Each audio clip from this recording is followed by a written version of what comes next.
Your blood pressure goes up. Mine went up a little bit. I think Caroline did a great job. I think there was a little bit of suspense why she was wearing a jacket. I certainly was wondering why. She was talking about Christmas and she's wearing a white jacket with a red cross. I'm like, where's all this going? So I think the suspense buildup was very good. I like that a lot about your speech. Your objective, one of your objectives today was to have a general purpose, which I think your general purpose was to give life, to give people time. I think that got across.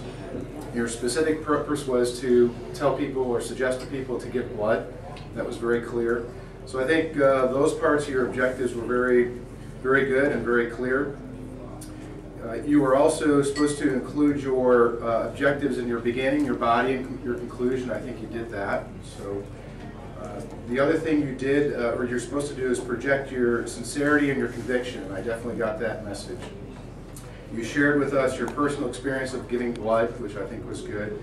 And you also highlighted something I didn't know, that there was a health benefit, especially to men, to give blood, which I would like to learn more about. Yes. So that's good to know.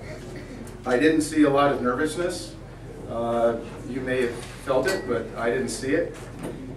I think the only improvements I saw, and maybe, again, this is my first evaluation, maybe at this stage in your Toastmaster experience, maybe a little less reliance on your notes. You were looking down often, and I think that would have added to your conviction and to your delivery if you were able to not look down as much. You didn't do it a lot, but I did notice that a little bit. And that was one of your objectives, was to not rely on your notes so much.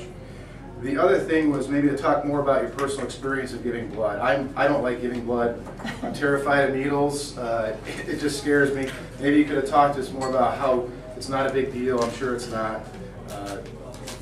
Sort of talk more about why, how often you give. And I have the same problem when I give speeches. I tend not to talk about myself that much. But overall, I think you did a great job, and we learned a lot. Thank you, Caroline.